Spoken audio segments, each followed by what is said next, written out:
देश को 3 trillion economy और प्रदेश को 1 ट्रिलियन इकोनॉमी का दावा कर रही है ये सरकार। वादे में डबल इंजन की तरह फेल भी होती जा रही है। आपकी पीड़ा को मैं समझ सकता हूं, क्योंकि जो आपके नेता बोलते हैं कि भारत कभी विकसित देश नहीं बन सकता, तो आप तो उनका अनुसरण करेंगे ही करेंगे। हमारे 6 करोड़ की आबादी प्रति वर्ष गरीबी रेखा के नीचे चलती चली जा रही है। हमारी महिलाओं की नौकरियां जाती चली जा रही है। हमारे मिडिल क्लास का पैसा जाता चला जा रहा है। माननीय सदस्य स्वयं तैयार करके इस प्रश्न को लेकर के नहीं आई है, उनको तथ्यों की जानकारी होनी चाहिए।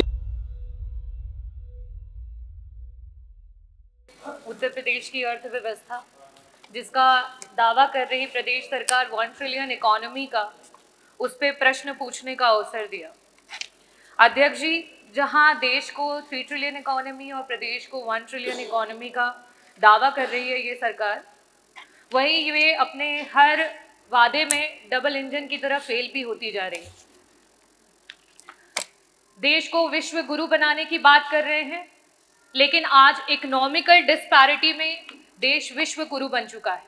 आज अमीर और अमीर होता चला जा रहा है और गरीब होता चला जा रहा है। वो स्वयं आपके आंकड़े बताते हैं कि आज पूरे देश में 60 करोड़ लोग हैं जो कि राशन पे आश्रित हो चुके हैं, और प्रति वर्ष 6 करोड़ लोग ऐसे हैं जो आपकी गरीबी रेखा से नीचे चलते चले जा रहे हैं। वही अगर हम मिडिल क्लास की बात करें, आरबीआई का आंकड़ा ये बता रहा है कि आज से 2010-2011 में जो एक मिडिल क्लास की आमदनी थी, सेविंग थी, वो जीएसडीपी का 25% हुआ करती थी, और आज इस समय में 5.1% पर आकर के रह गई है। आज गरीब के पास कोई पैसा, आज मिडिल क्लास के पास कोई पैसा नहीं है उसकी पॉकेट में बचाने के लिए। वही अगर मैं बात करूं महिलाओं की, तो नियमित वेतन भोगी जो हमारी महिलाएं 22% थी, आज कहीं ना कहीं वो 22% से गिर के 16% पे आ चुकी हैं। हम 1 ट्रिलियन इकोनॉमी की अर्थव्यवस्था की बात कर रहे हैं, लेकिन हमारे 6 करोड़ की आबादी प्रति वर्ष गरीबी रेखा के नीचे चलती चली जा रही है। हमारी महिलाओं की नौकरियां जाती चली जा रही है। हमारे मिडिल क्लास का पैसा जाता चला जा रहा है। कहीं ना कहीं इस जुमले का शिकार पूरे प्रदेश का गरीब, पूरे प्रदेश का नौजवान, पूरे प्रदेश की महिलाएं और मिडिल क्लास हो रही है।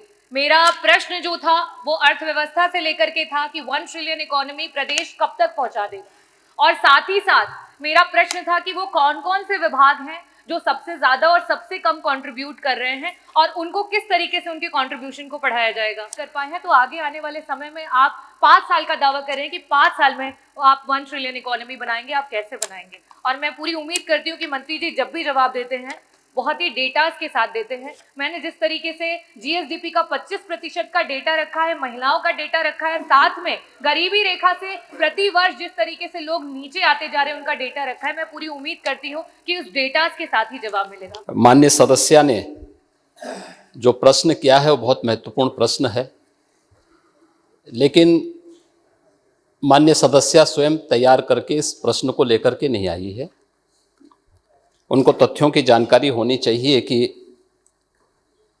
उत्तर प्रदेश ने $1 ट्रिलियन की इकोनॉमी बनाने के लक्ष्य को रखा है, और भारत 3 नहीं बल्कि 5 ट्रिलियन की इकोनॉमी बनने के दिशा में अग्रसर हुआ है। आपकी पीड़ा को मैं समझ सकता हूं, क्योंकि जो आपके नेता बोलते हैं कि भारत कभी विकसित देश नहीं बन सकता, तो आप तो उनका अनुसरण करेंगे ही करेंगे कि उत्तर प्रदेश कभी $1 ट्रिलियन की इकोनॉमी नहीं बन सकता। ये वक्तव्य आपका अपनी पार्टी के अनुसार, समाजवादी पार्टी की मंशा के अनुरूप उपयुक्त ही है। हो सकता है कुछ लोगों को इसमें अच्छा नहीं लग रहा हो, क्योंकि जिनका अपना पर्सनल एजेंडा होता है वह देश के विकास को अच्छा नहीं मानेंगे। जिस उत्तर प्रदेश के इस संसाधनों से भरपूर उत्तर प्रदेश को, प्रकृति और परमात्मा की कृपा से ओतप्रोत इस उत्तर प्रदेश को, जिसको आप लोगों ने, समाजवादी पार्टी की सरकार ने और विपक्षी दलों की सरकार ने देश के बीमारू राज्यों की श्रेणी में खड़ा कर दिया था, देश की 6ठी 7वीं अर्थव्यवस्था के रूप में खड़ा किया था, पिछले 8 वर्ष की डबल इंजन सरकार के प्रयास से दूसरी बड़ी अर्थव्यवस्था बना है, और 29 में उत्तर प्रदेश $1 ट्रिलियन की इकोनॉमी भी बनेगा और देश की सबसे बड़ी अर्थव्यवस्था भी बनेगा। इस बात के लिए मैं पूरे सदन को आश्वस्त करता हूं।